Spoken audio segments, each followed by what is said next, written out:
What is going on? Shango Ray, aka Real Deal Ray, I'd like to welcome you to my sermon on your mound. Okay, I'm gonna let this fill in here for a minute. This one is definitely not going to be long. I promise you, not that long. But there's some shit I just feel I need to say, man. There's some shit I needs to motherfucking say. Hello, one head in the building, whoever you are. Salute to you. Two heads in the building. Salutes to y'all.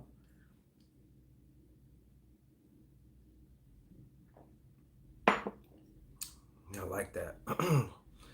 Whoever you was that came right in and was like, hey, lick the like button. Lick the like button. We're just starting the broadcast. So, not sure how many people. I'm going to give it just a few minutes for people to get in here. I do realize it's kind of late on the East Coast because not everyone's in California. So, you must be more of the lurktatious kind, one head in there, since, usually people say, hey, what's going on? But that's all right too. You voyeurs can turn in if you wish. You know what I'm saying? But hope y'all having a good weekend. When I say how's everybody's weekend, I guess I'm talking to this one person. How your weekend going?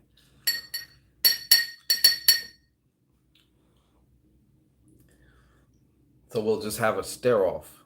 That's what we're gonna do. We're gonna have a fucking stare off, all right? Two heads in here. Again, second head. What's going on, second head?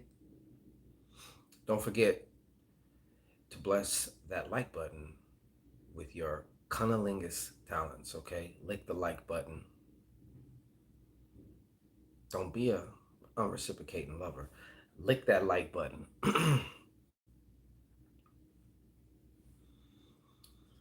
There you go. She likes when you do that.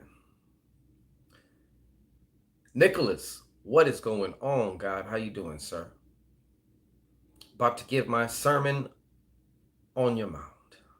In just a moment, I'm just kind of letting it fill up or just get a few more people. This will be the last time I broadcast just like this. I got the StreamYard and we're going to do some things. I'm going to start using that. So there'll be a function where it's kind of like, you know how you see one of them waiting, be right with you in like 10 minutes or 5 minutes. So we can avoid the stare offs. You know what I'm saying? But I think there's just some things I wasn't even going to do this today, but I feel like there's just some shit I need to say. I don't know how some of you ever you woke up in a way different than when you went to sleep. And you almost can't really explain it. Like, you don't feel like shit, but at the same time, like, just something's a little off or something's going on, you know? So immediately after this broadcast, I'm going to take some time to really tap in and see what the hell's going on. Hey, third head.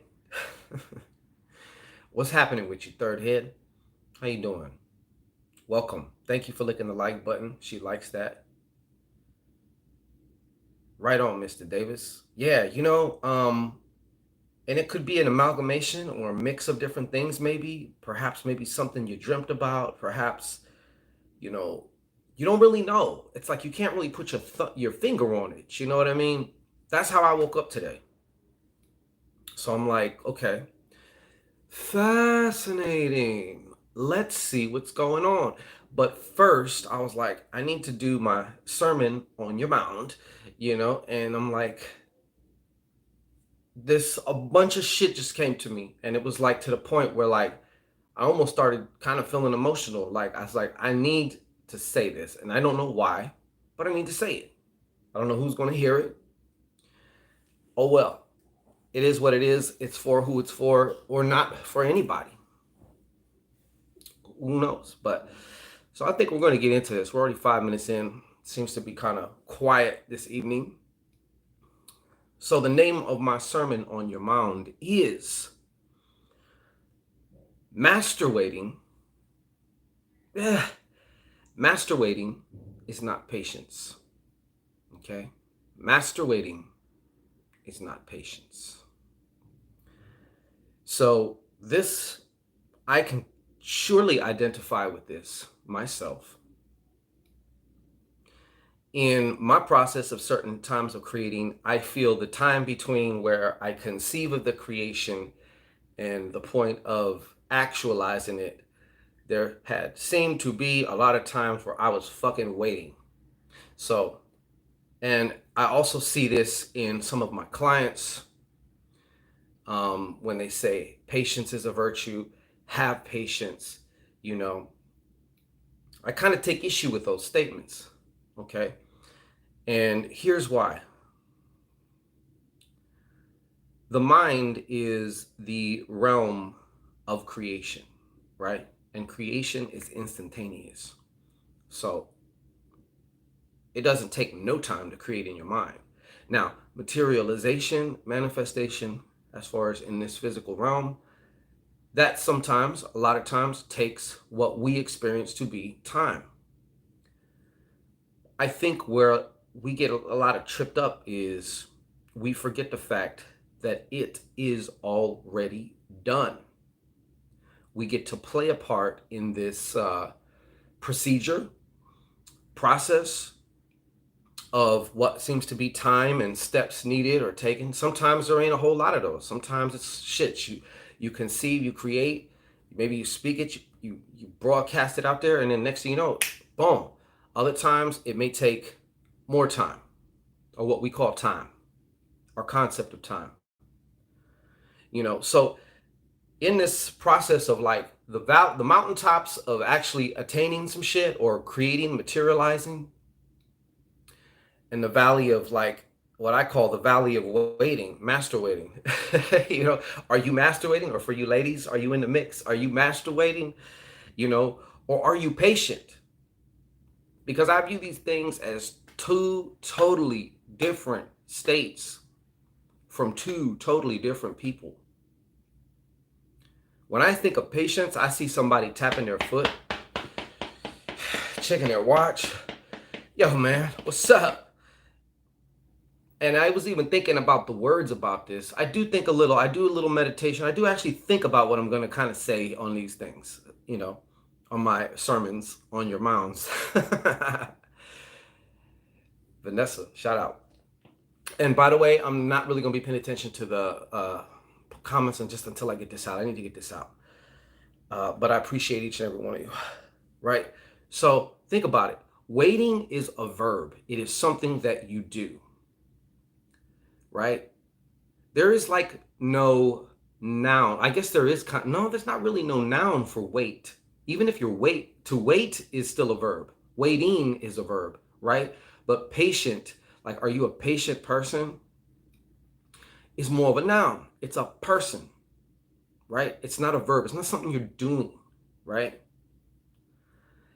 So this is not written in stone, but this definition came to me when it comes to masterwaiting, which is a play on masturbating, in case you were like kind of slow and didn't catch that.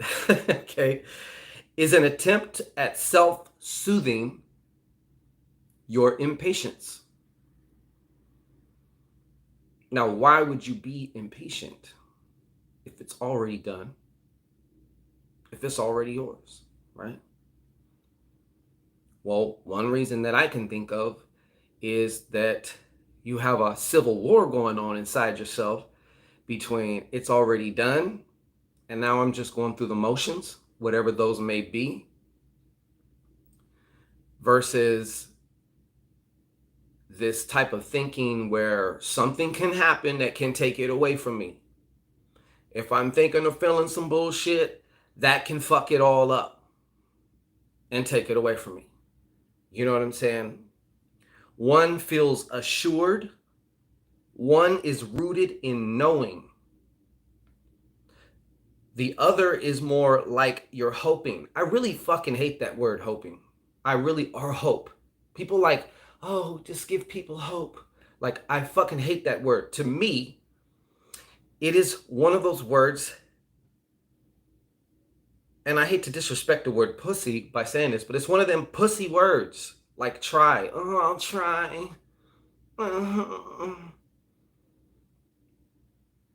Hope to me is like in the same shit. You know, especially when you put it up against like knowing, conviction.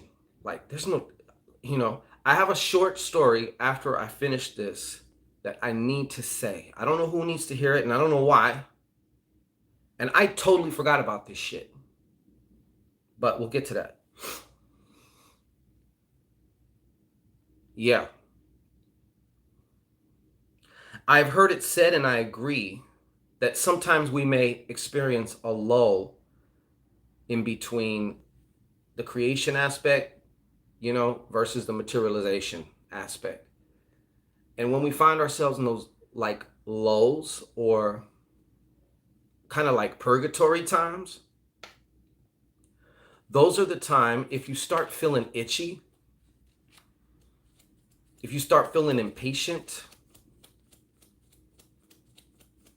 Thank you, Lord. Those are the times where the shadow work comes in. Those are the times where, hey, the checking in with yourself, like what's really going on right now? Because a lot of us, we might wake up feeling kind of weird, not knowing why. And for most people, they wake up and if they have to go to work, it's like all about jumping in the shower, getting ready, feeding the kids, feeding the little bastards, and then, jumping in the car, dropping them off, going to work. And it's like you never take that time to see like something was going inside. Like, something's going on inside. You don't exactly know what, but something's going on, right? So even when it comes to like what you are materializing, there are these spaces, I believe they are designed. So in the process of creating something, right? Just by nature of you creating something, you're going to trigger certain shit to come up that seems to be contrary to this. Or else you would have probably already had this shit, right? So whatever it is that has maybe derailed you in the past, stopped you in the past, whatever you want to say, will come up. So just by virtue of you being a creator, you're going to, I look at it like a bird dog. A hunter, he has his rifle, he tells the dog to go out into the bush, and the dog goes in the bush and ruffles up the birds, so the birds come up so the hunter can take care of that. It's kind of like the same thing. I know that might be a little crude, you know what I'm saying, but it's kind of like the same thing. I really can see it as like there's a lot of similarities to that, but it's going to happen, right? So you might as well utilize, I call them opportunities. I don't know what you might call them, right? But you might as well utilize these opportunities to see what is going on. Why would I believe that something, well, I can hear my own voice when I say that at different times and situations. Like, why would I believe that something can come up and take away what's already mine? And then I hear that voice, because it's happened in the past, motherfucker. But when I look back in the past at that situation, I never ever had a point in time where I really knew that it was mine. Like, it's already done. It's easy to hear these words. It can be maybe more challenging, but it's still simplistic to feel them. And it brings us back to the whole power versus force thing. Power is more about a flow, right? Power is, once again, I think, and when you're in your flow, there's like an innate sense of knowing, and that knowing equates to an inner peace, and a confidence, a trust that is just simply stated, is it's not based on whatever is currently going on around you. The vision that comes to me when I think of being in my flow, and this might be a little harsh, but have you ever seen a scene where a tornado touches down and just annihilates the shit out of everything, but there's one house there? Not even the flowers around the house are fucked up. It's just there. You know what I'm saying? That's me, right? That's you. That's not saying that we all have to go through these rough tornadoes and shit, but we can make these rough tornadoes in our mind, and we often do. We'll take a little cyclone funnel outside and make it a fucking F5 finger of God, just fucking shit up.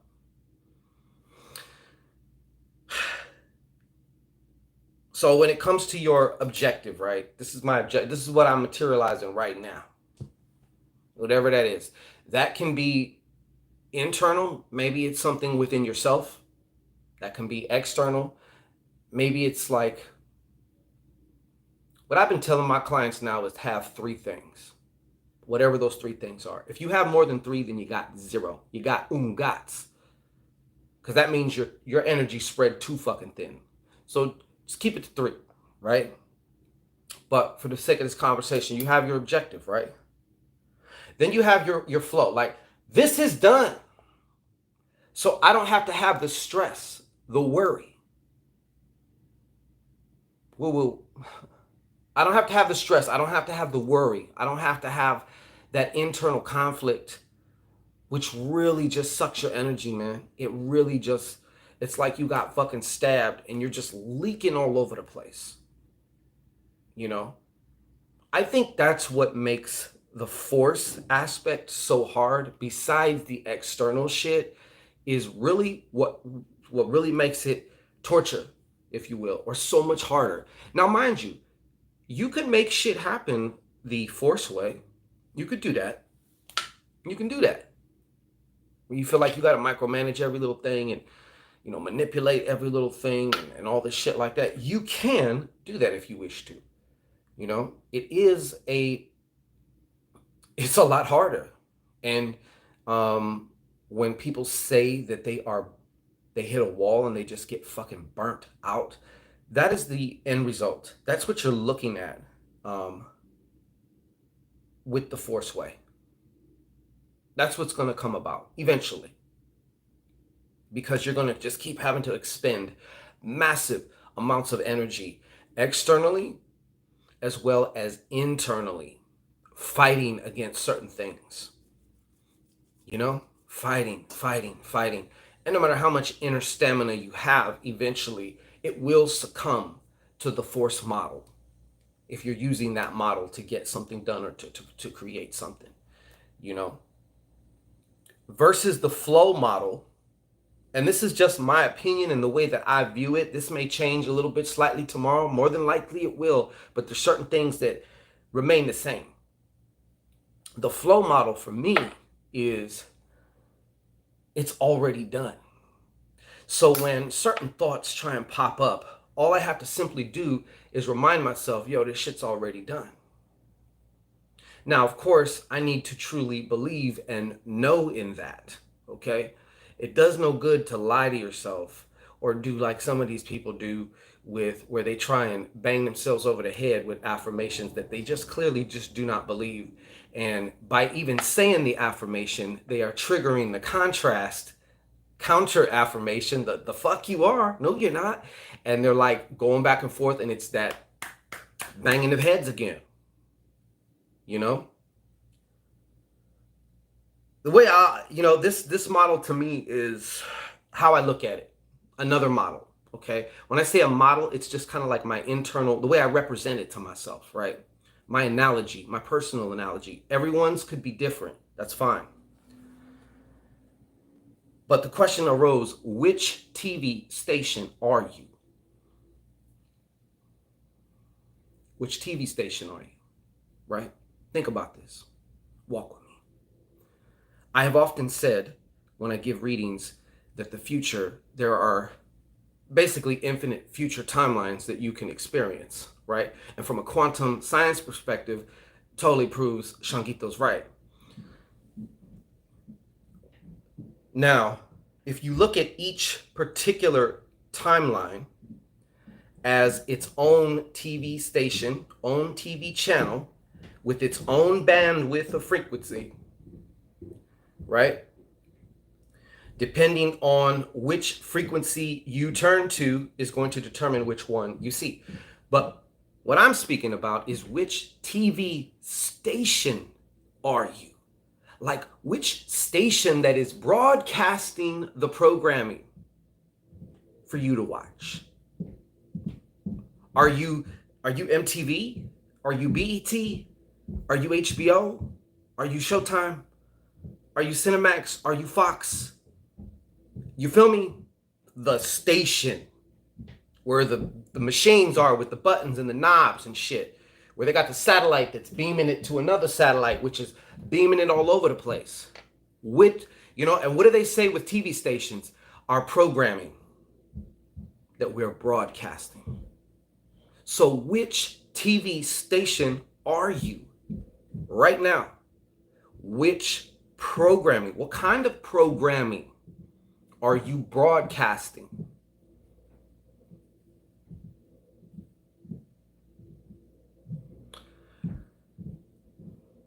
I'm going to end this with a story.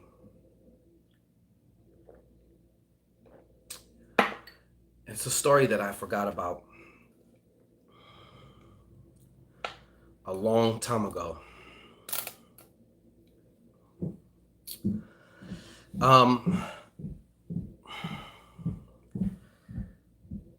Years ago, with my second daughter, when I ended up splitting with her mother, and her mother was on drugs, and her mother was batshit crazy. And there came a point where, I needed to go, or else literally one of us was going to die or go to prison. I have a scar on my left leg, where I was stabbed. Incidentally, I lied and said I got jumped by some Mexicans and they stabbed me because it was embarrassing, But the doctor said, man, if they stabbed you any harder, they would have hit your femoral artery and we wouldn't be having this conversation, But anyways, it did come to a point where I knew I had to leave, and it was an impulsive type of thing, like it was one of those, you got to go, bro. And I remember having this conversation with my daughter, who at the time was maybe just like 1 year old. And I remember holding her in my arms, and I was looking in her big ass, light brown eyes, and I was explaining that I have to go, but I will be back for her. And so the next day, it was business as usual. And I was like, I'm going to go get a cup of coffee. So I left to go get my cup of coffee, and I never returned. Well, after that, all hell broke loose. She got even worse on drugs. And I started hearing through word on the street that my daughter's here and there and here and, and trying to get her. At this point, mind you, I'm living pillar to post. I have nowhere. There's nothing I can do for my daughter physically at this point. So one night, my daughter's mother goes and takes my daughter and my daughter's half-brother to a police station and says, I can't do this shit no more. And so they end up going into CPS. And as soon as I found out that they were in CPS, first I was hurt. Second, I was like, this is my opportunity to get my shit together and get my daughter, because a father trying to get custody of a daughter from a mother, especially in this state, is kind of difficult. Unless you can prove without a shadow of a doubt that, that the mother's just not fit. So that began a long process. And during this process, I had to jump through rings of fire. Number one, I had to prove that I was the father. And once that was proven, they began to just go all through my business. And I had to somewhat be forthright with them. And so, and there was so many times, it was like a while, man. It was like a while, right? So maybe a couple months after, I was able to visit, and they were shuffling my daughter between different adoptive custodies. I won't say adoptive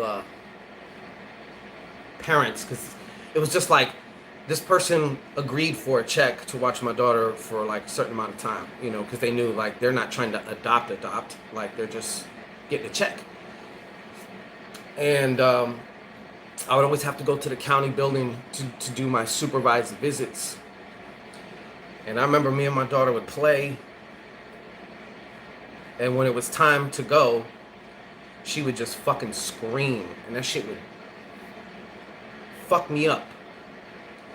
And then I wonder, like, what's going on in that house that she is so terrified to go back to? But there's nothing that I could do at that time, at that moment. There came a point where I knew, like, I was going to get my daughter. Now, you got to understand, at this moment, like, my life is fucked up. I have really nowhere to go. I have really no resources.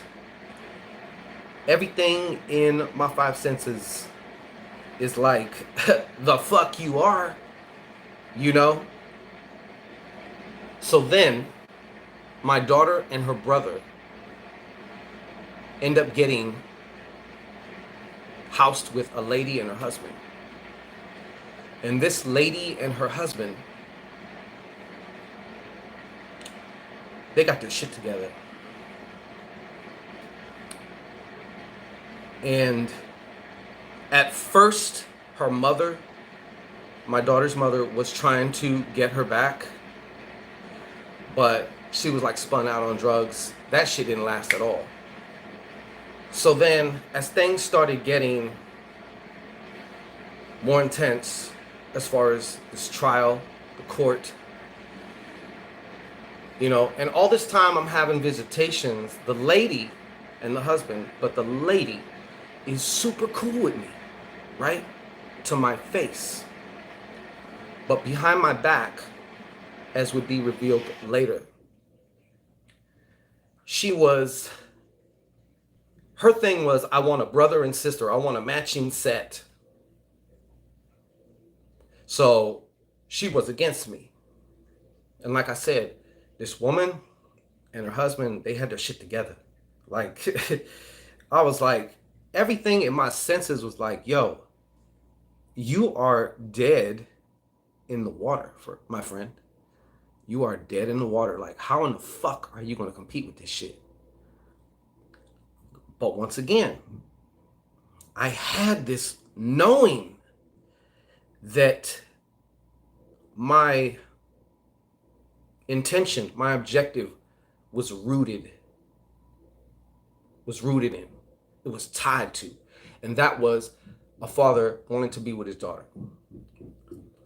So it started getting more intense with the court dates, and this bitch started acting way shystier, right? And there were so many times and so many moments where it was like, there's no fucking way this is going to happen. But once again, as soon as I started getting off track, something would it would bring me back. It was like I was tethered to this sense of knowing. So even though shit was going fucking bananas, I was like, this is going to happen. Like a long story, through a series of synchronistic events and circumstances, right? Now, during this time, this is about almost a year and a half now. This is a long time. And during the course of this year and a half, I did happen to get into a relationship. And this woman who I was in a relationship with was, and still is to this day, one of the best mothers I have ever seen. Like, you know, sometimes like being a mother in itself is a grand spiritual gift, if you will, you know. And there's a lot of great mothers, but she had like this particular gift, you know, of being a mother. And so through this whole situation, you know, like I said, the right people, the right situations, the right opportunities.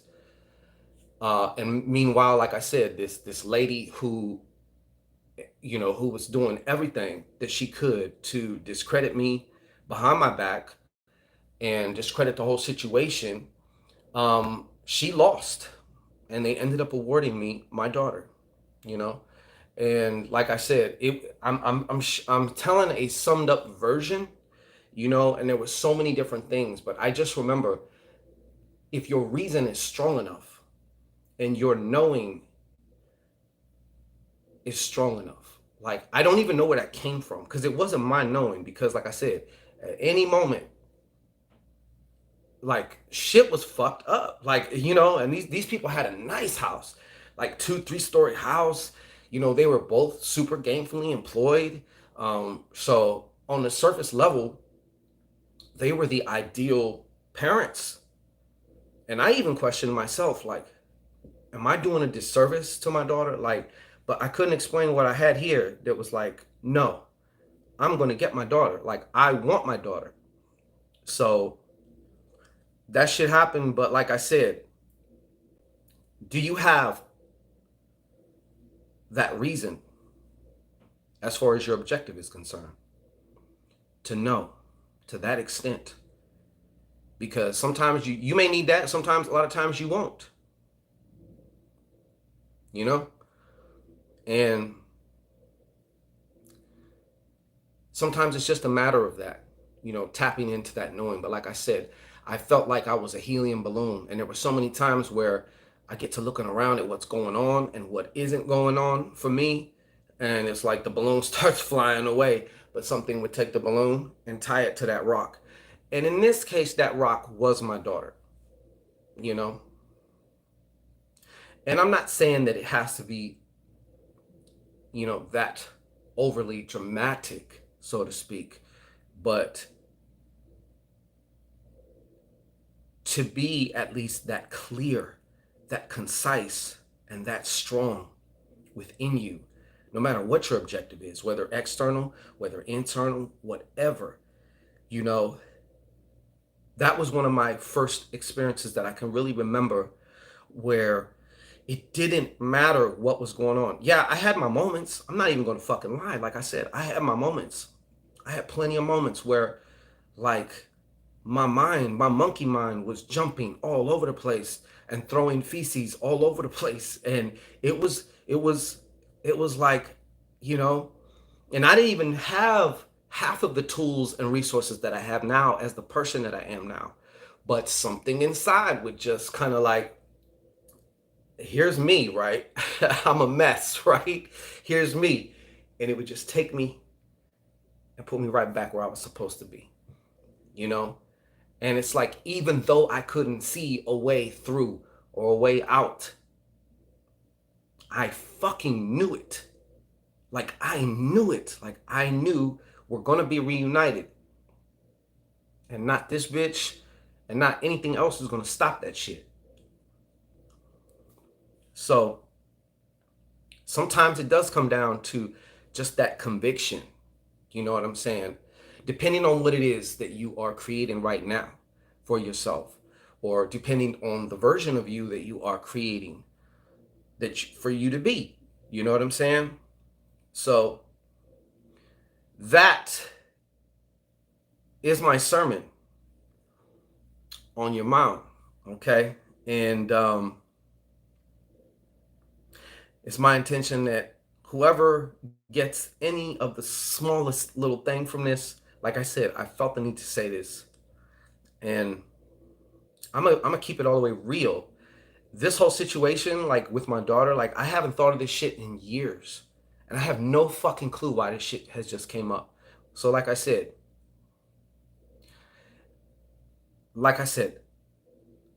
I have to check in. I gotta see what's going on.